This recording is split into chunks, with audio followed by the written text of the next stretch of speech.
Hey everybody, it's Tree Fitty, and today we're back with another GLC set review. Today we're looking at Journey Together. The set is just about to come out. Some pre-releases have already happened, or they are coming up this week.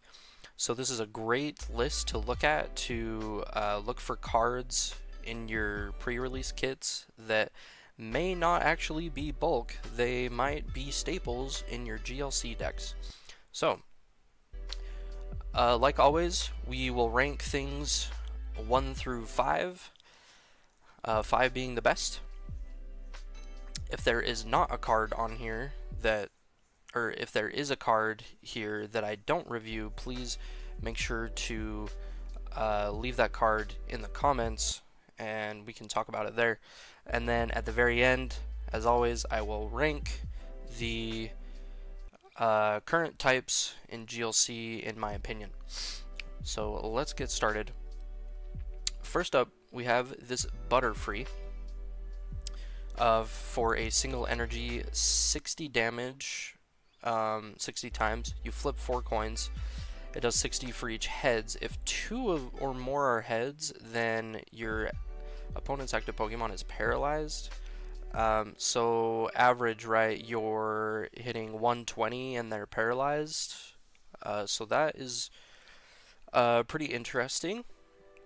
I believe there is a Caterpie and Metapod that can evolve first turn, so you could get this going first turn, which is interesting. So yeah, solid attacker, automatic paralysis. I say automatic, but paralysis is very good. So I'm gonna give Butterfree a 3. Next we have this Lilligant, which has the ability your grass and fire Pokemon's attacks do 20 more damage to your opponent's active Pokemon. Now, if this is familiar, it's the same exact ability that was on a Lurantis promo way back when. And that hasn't really seen too much play in GLC, to my knowledge, but if you combine both of these, then all of your Pokemon's attacks are doing 40 more damage, which is very, very good. I've seen people pair that with Badoo. So Badoo is hitting for 50 damage, and they're item locked for 0 energy, which is absolutely insane. So I think this is a very good card. Boosting damage is always good. And it's only on a stage 1. So I'm going to give Lilligant a 4.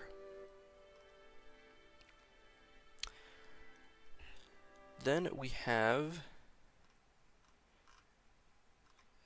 Excelgor, which has always been a hit and run Pokemon in some way or another.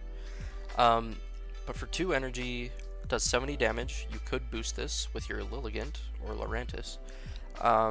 And your opponent's active Pokemon is now confused and poisoned. So they're taking 80 damage actually, at least, and then switch this Pokemon with one of your bench Pokemon. So you can switch into something like Lily's Doll or the Robo Doll. What is it called? Anyway. You can switch into one of those items that your opponent doesn't take a prize card, and if you're putting this constant pressure of confused and poisoned as well, your opponent will be on a time clock, right? And some of their attacks won't even go through, even if they like only boss's orders something up. They have to have like a Guzma or a Rope to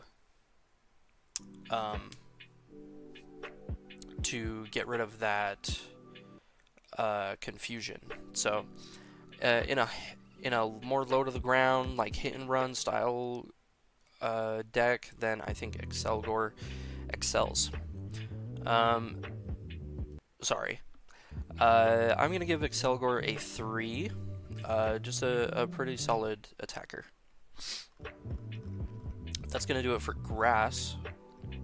Now we're going to go to fire with Magmortar, which has the ability during Pokemon Checkup, put 3 more damage counters on your opponent's burned Pokemon. And this is why we would play this card, is if you were playing a burn focused fire deck, which there are a lot of cards that synergize with burn and fire, right? So I think Magmortar is an excellent addition to burn specific fire decks. So I am going to give him a 3. It only fits in that specific archetype, but very good when it is. So okay, next we have our first partner Pokemon, which is Ens Darmanitan, which, you know, is the whole thing with Journey Together. So for 2 colorless, 30 times damage, does 30 damage for each basic energy card in your opponent's discard pile. So this isn't like super strong. Maybe late game you could get some big numbers. Certain decks this is doing 0 damage, right? To things like colorless or something, which they only play like 3 to 4 basic energy, maybe, unless you're playing against like Porygon or Archeops deck, then they're playing 0, probably. But we're here for the second attack. So, reminder that Charizard is a thing with fire, so really this next attack is for 2 energy if you have Charizard, but 3 energy. Darmanitan is the translation, which is absolutely phenomenal for an attack name.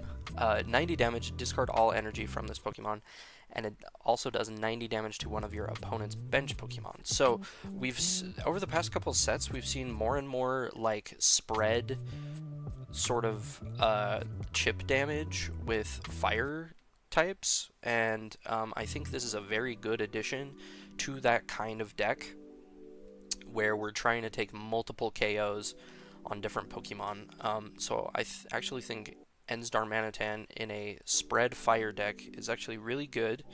This is a very solid attack. This is KOing a lot of support Pokemon, like your Dynamotors, like your Malamar. Yeah, this is really good. I'm gonna give Ens Darmanitan a 4, specifically in the fire spread decks. Yeah. But that's it for fire, actually. Not really a huge addition to, like, quote-unquote normal fire decks, but some great additions to the archetypes that don't see as much play, which is awesome. So we're going to move on to water. We have this stage 2 Ludicolo I want to touch on, which is a stage 2, right? But it has the ability, each of your Pokemon in play gets 40 plus HP. And that's all you're playing this for. So in a really like tanky sort of water deck, I think this is pretty great. Comboing this with the whale is crazy. And I actually really like this guy if you're playing the Slowbro that moves damage counters. I think this is really, could be really strong in that sort of deck if you want to go that route. So Ludicolo is going to get a 3 from me. Then we have the boy, the lad. This humongous gem of a card, the Wailord, that has 240 HP. And mind you, this breaks the record for highest HP on a stage 1 ever. That is not a rule box Pokemon. The one that was before was also a Wailord. There were 2 Wailords that both had 220 HP. And this broke that. So huge guy, right? So super tanky. What about its attack? 4 colorless, does 10 damage, but it does 50 more damage for each water energy attached to this Pokemon. So you have 4 water energy attached to this Pokemon, which, you know, we've got Hydro Pump decks where we're accelerating water. This is doing 210 damage for 4 energy on a 240 HP whale. You combine this with Ludicolo, it's going up to 280. You could even, you know, Luxcape is 340. You have other tools that can boost this HP. Even Pot Helmet is great. So this is a phenomenal attack. People were already playing Hydro Pump style water decks with a different whale, right? And this one is just like way better and just hits for so much more. I believe, according to this translation, this also works with stuff like counter energy and reversal energy. So really, you could actually do this for, you know, 2 or 3 energy if you really wanted to. And one big thing with this guy over the special whales is you can't copycat this whale. So if you're up against Psychic, you don't have to worry about Mimikyu. You don't have to worry about Zoroark. It is very hard to respond to this guy. So I think this whale is incredibly strong. I'm going to give him a 5. I think he is a must play. I was on the special whales boat for forever, but I think I'm switching to Hydro Pump because this guy is just absolutely nuts. This card is nuts. But that's it for water. But that's okay because the whale is enough.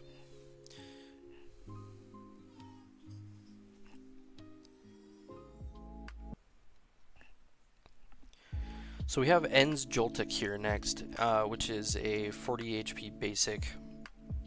For 2 colorless, does 30 damage. Before doing damage, discard all tools from your opponent's active. If you discarded any tools, then they are also paralyzed. So this is an interesting attack. We didn't get an En's Galvantula, which is super weird. I don't know what is going on there. That would have been cool. But this attack is pretty good, I would say. Getting rid of tools is good, and then like automatic paralysis, basically, if they have a tool, can be good for stalling or whatnot. Maybe for like control style lightning builds with Raichu or Zekrom or something like that. I think this guy could be pretty solid, so I'm going to give him a 3. Then we have Iono's Kilowattrel, which has the ability that you have to discard a basic lightning from this Pokemon in order to use the ability. But once during your turn, you may draw cards until you have 6 cards in your hand. So this is more draw support in Lightning, which is pretty big. Before we were just using Zebra, so I think this could be an alternative if you hate discarding cards with the Zebra. The issue, I don't know if you can play both because I think the bench space in Lightning is very tight. So this could be awkward if you're trying to play both. You also have to discard the energy from this Pokemon. It's not like discarding it from your hand. So that's a little awkward, but if you have like extra Dynamotors, then you can just constantly, you know, accelerate some energy to this guy, and you're drawing until you have 6, which is very good. So I'm gonna give Iono's Kilowatt Roll a 4. I think it's, you know, it has some things that are awkward about it, but I still think it's a really a pretty good ability. So, and that's one of the promos, as well as the Dormanitan. So keep that in mind. Okay, we're on to Psychic, which we have Alolan Marowak, which you can't play, unfortunately.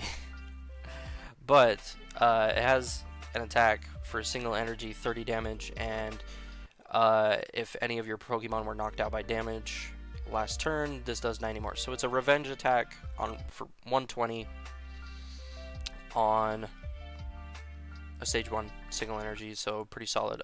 You could play this in with like the Hypno that accelerates stage 1s into play, which is pretty funny. Which actually doesn't sound terrible. You could play this with the Reuniclus that puts Pokemon into play. So there are ways to play this card. In those specific decks. So Alolan Marowak is going to get a 3. If you're going to go that route, I think this is a good addition to those like stage 1 decks, maybe with the Farigiraf, you know. So yeah. Next we have this Banette, which I think is going to be an issue. For a single Psychic energy, your opponent shuffles 3 cards from their hand into their deck. Yeah, I think this is absurd. Paired with things like Delinquent, like Xerosic, things like Red Card, Reset Stamp. You compare this with Garbodor to shut off their abilities. Like, this guy is, I think he's a problem. I think he's super strong if you're wanting to play a more control style Psychic deck. So Banette's gonna get a 4 from me. We have one of, if not the first, Psychic Metagross. Unfortunately, it's really bad in GLC, but shout out to my boy Metagross. We have Sigilif. For 3 energy, if you use this attack and you only have 1 prize remaining, you win the game, which is hilarious. But if you only have 1 prize remaining and you're attacking with something that requires 3 energy, you're probably just winning anyway. So I'm going to give this guy a 2, just too situational, but it is a pretty interesting effect.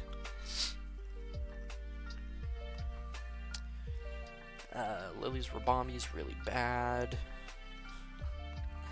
and Lily's Comfy is also not good, which is unfortunate because we'll talk about Lily's Tool later. But we have a Psychic Grimmsnarl. For 1 Psychic, it does 50 damage for each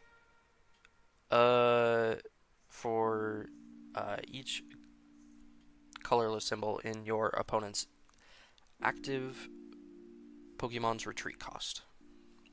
So you could pair this with things that increase your opponent's retreat cost, and you could get those numbers up if you're wanting that style of deck, which is interesting.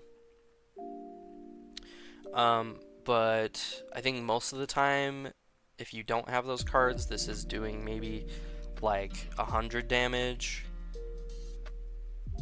Sometimes it's doing 150. So I think it is a little too situational, unless you have those cards to combo with it, which could be a little awkward. So I'm gonna give Grimmsnarl a 2. but maybe in the right deck it could be better. That's it for Psychic.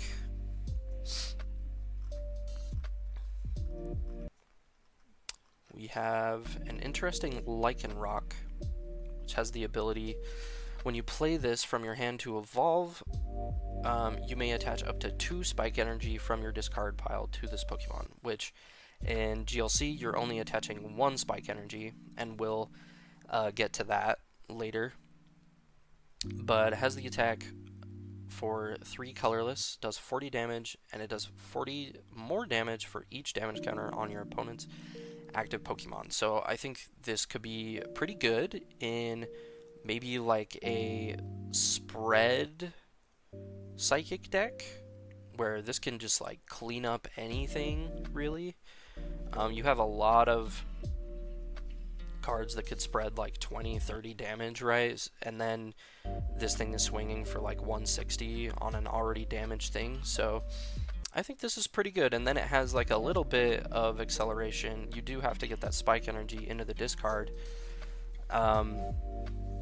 and you'll probably need some other forms of acceleration, but we do have that in fighting with like Colossal or the Garganacl, and you can use the double colorless with this as well. So I'm gonna give Lycanroc a 3, pretty solid attacker. That's the only thing for fighting though. Onto Dark. Dark actually did not get anything, actually, but I do want to shout out this Tyranitar. Stage 2 has the ability, while this Pokemon is in the active, your opponent can't play any items from their hand, which is super, super strong. Oh, this guy has 190 HP as well. He is beefy. And then for 2 Dark Energy, very cheap, it does 150, which is a very solid amount of damage. And then you also discard the top 2 cards of your opponent's deck, not yours, your opponent. Which, yeah, this is such a strong attack and ability. Like, this guy is absurd and gets a 5 from me. Unfortunately, I don't think there is any way to play this card because there are no Dark type Pupitars and Larvitars. But if there was a way to play this guy, I think you would play this in every Dark deck. This effect is absurd. So, yes.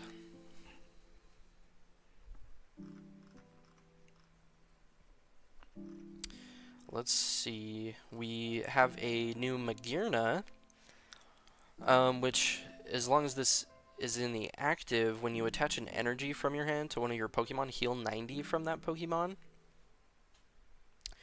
And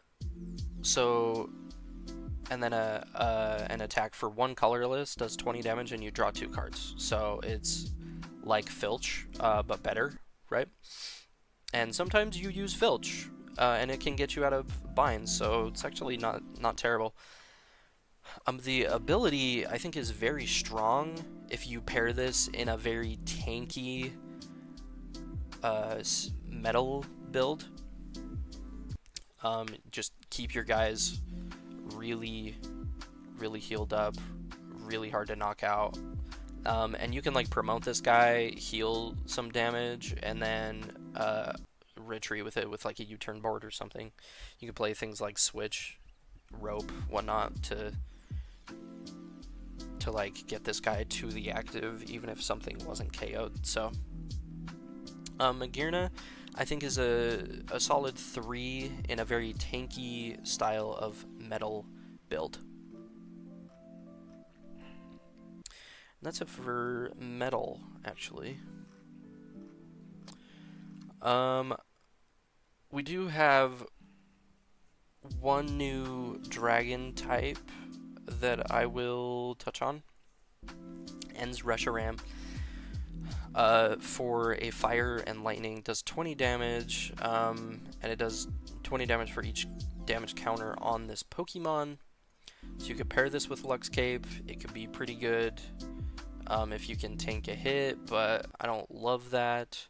And then for 4 energy, you're doing 170, which with a double dragon and the normal Reshiram that accelerates fire energy, which you can play with this guy because they have different names, I think this is a pretty solid attack. I'm not a huge fan on the Reshiram archetype of dragon decks, but I think this is a very good addition to that deck specifically. I don't think this fits in a traditional dragon build. But in that version, I think it's a solid 3. Okay, here we go. On to colorless, right?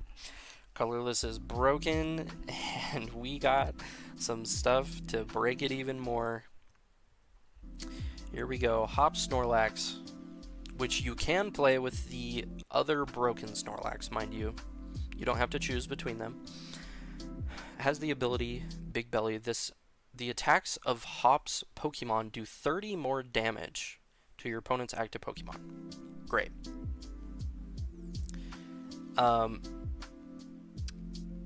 Then its attack for 3 colorless, right, which is doable in colorless, does 140 damage, but it also does 80 to itself, which I think is okay.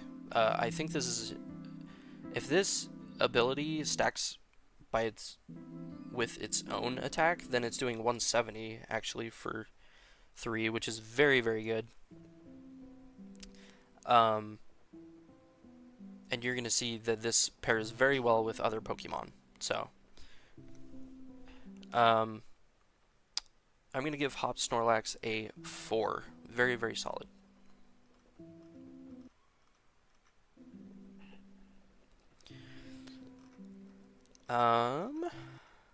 We have a new Noivern, which is interesting. We normally don't see a colorless Noivern, but it has the ability of, if you're an opponent, have the same number of cards in your hand, ignore all energy in this Pokemon's Panic Howl attack cost. So specifically, in its own attack, you can't pair this with TMs, but still. I think that's very doable to use this ability, because you have things like Barrel, which can just like fill your hand, and then you can play cards to match your opponent in colorless. I think it's very doable. So it has this attack for ideally free. You're doing 110 and your opponent's active Pokemon is confused. So I think Noivern is very solid, very strong. If you can match your opponent, you can also play things like Judge if you really want to. So yeah, very, very good. I'm gonna give Noivern a 4, actually, maybe a 3. 3 or 4. Yeah, very, very good card.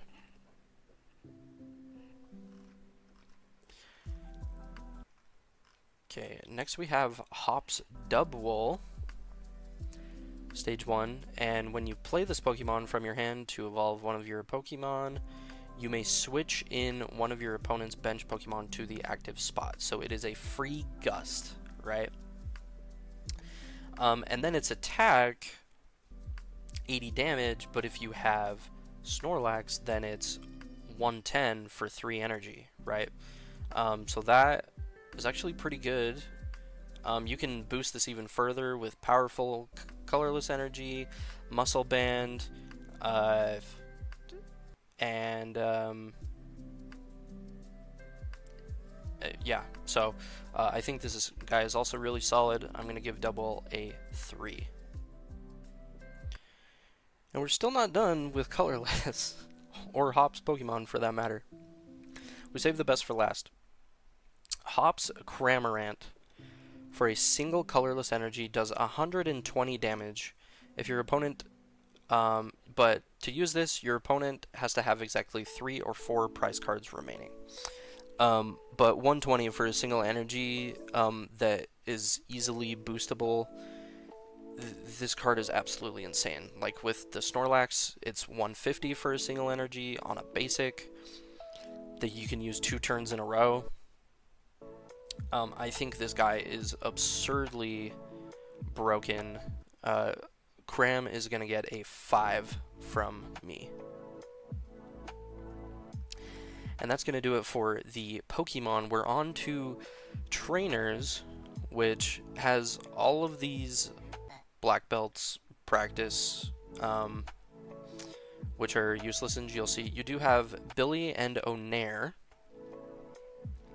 which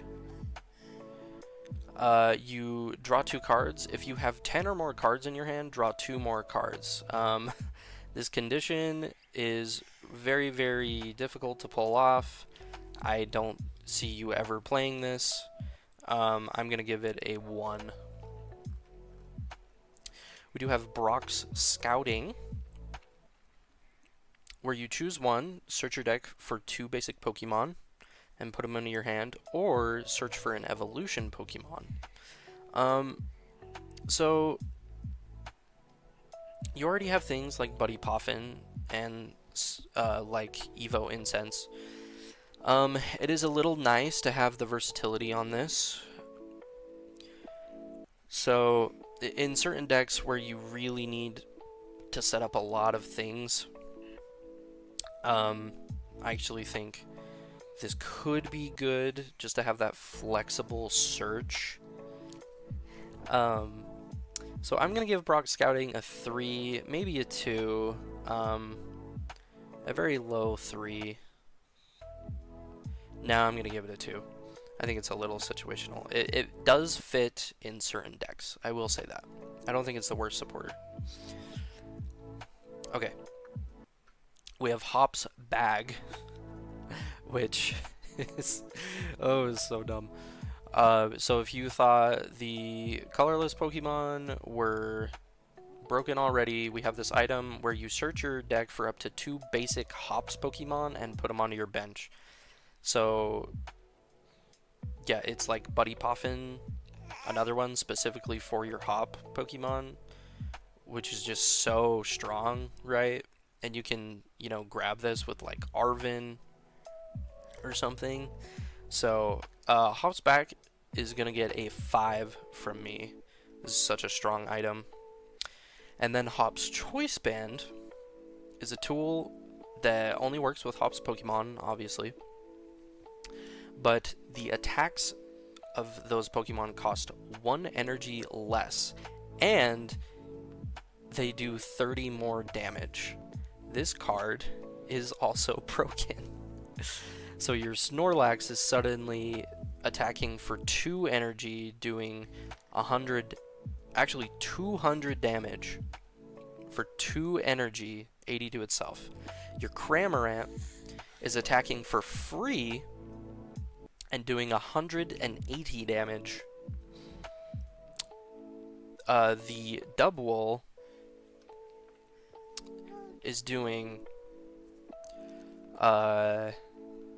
with the Snorlax, 140 for 2 energy after you gusted something up, right? So this tool is absolutely broken. Also searchable with Arvin. Arvin just became the best supporter for Hop decks, honestly. Which is pretty funny. So Hop's Choice Band also getting a 5. Iris's Fighting Spirit is a new supporter, where you discard from your hand if you do draw cards until you have 6 cards in hand. I think I'd rather just play a Cynthia, honestly. Or a Colress or something. This is giving Kofu vibes, where I would just rather play a different supporter. So I don't think it's the worst supporter, but there are things I would just rather play, unless there's things in your hand that you just really want to keep. But I'm going to give Iris's Fighting Spirit a 2. We have Levincia, a new stadium, where once during each player's turn, they may put up to 2 basic lightning energy cards from their discard pile into their hand. So a little bit of recovery for lightning decks, which is super cool. And you can actually play this in like grass decks with the 1 Galvantula too, stuff like that. So that's interesting. Um, so very good recovery for energy if you really need that in your lightning deck. So I'm going to give Lavincia a 3. We have Lily's Pearl, which says if it's attached to a Lily's Pokemon and it's knocked out, your opponent takes 1 fewer prize card, which is absolutely broken and would be if all of Lily's Pokemon didn't currently suck. So, if I don't know, maybe in a more control style list, it could work. I don't think it will. If we get different Lily's Pokemon, then this will be super, super strong. In a vacuum, this is a 4 with the current cards. This is a 2. We have another new stadium, End's Castle. Each End's Pokemon in play has no retreat cost, so that is nice for your End Pokemon. But isn't super applicable right now, so I'm going to give End's Castle a 2. We have End's PP up, which is a very good card to pair with like Darmanitan or something, which actually also pairs with End's Castle, to be fair. But it says attach a basic energy from your discard pile to one of your benched End's Pokemon. So it's like an Aqua Patch, Dark Patch, Metal Saucer, but for any energy with End's Pokemon specifically. So End's PP Up is a very strong card. I'm gonna give it a 4. Very, very solid card. So we have another stadium, Postwick, which is for Hop, and the attacks of Hop's Pokemon do 30 more damage to your opponent's active Pokemon. Postwick, just with all of Hop's other stuff, is a 5, because this just makes all of Hop's Pokemon basically KOing everything with its other goodies. So Postwick is a 5. And then we have some research reprints. We have a Reciprocating Ticket, which is after counting your prize cards, shuffle them and put them at the bottom of your deck, then take that many cards from the top of your deck and put them face down as your prize cards. So this is just like the Rotom decks, one of those. But this puts it at the bottom so you don't risk shuffling the same prize cards back out. So it is very situational. So I'm going to give it a 2. If you're really needing some prize cards, like a ton of them out of your prizes, then this is good. If your deck really relies on certain cards, maybe in your Hop deck you can play this if you prize all of your Hop cards, but I doubt you will need that. So a 2 for Reciprocating Ticket. Ruffian is a new supporter where you choose one of your opponent's Pokemon, discard a tool and a special energy from that Pokemon. I think this is a really solid disruption supporter. We've seen supporters where it says a tool or special energy, like the OG Xerosic, and this is just better because it does both. So I think Ruffian is a solid 3 for disruption. Then we have a Super Potion reprint, and then Spike Energy. So this is the energy that goes with the Lycanroc, and it provides colorless energy. And if the Pokemon it's attached to is damaged, you put 2 damage counters on the attacking Pokemon. So a nice little bit of chip. It's kind of like what is it? Horror Energy for Psychic. I think it's the same exact thing. But you know, you get to play this in, you know, any deck really, not just Psychic. But yeah, if you like need another like special energy and colorless or something, and you're not sure what to throw in, you just need something, I think this is a solid option. Um, so I'm gonna give Spike Energy a 3, which concludes the set list. Now we're gonna go over to the tier list. So before I had colorless at the very top, and I think it just jumped even more with Hop's Pokemon. I think colorless is like the best type without question, not even close. Um, Psychic is still S tier, I believe, still one of the strongest types. Dark, I have at a high A. Um, Last time I switched it, and I think it hovers on. I think it hovers here. I think it depends on like how many psychic decks there are, which can really just be dominant. So, and then not really any changes here. I actually would probably put water higher on up the line here in A. Yeah, the new whale is just absurd. So, lightning not really changing. Water, dragon, grass. Grass got some really good goodies. This is like interchangeable though. I think all of these can change here. And then I don't think things change too much for these types. I still think they're in B, just a little clunky at times, inconsistent. The least consistent types, I would say. And then of course, fairy at the bottom in C, where the only way to play that is control, and that's toxic, so don't do that. But that's gonna conclude it for this video. Thanks so much for watching. If I left something out or you disagree on a placing, let me know in the comments. And yeah, we'll see you in the next one. We'll see you.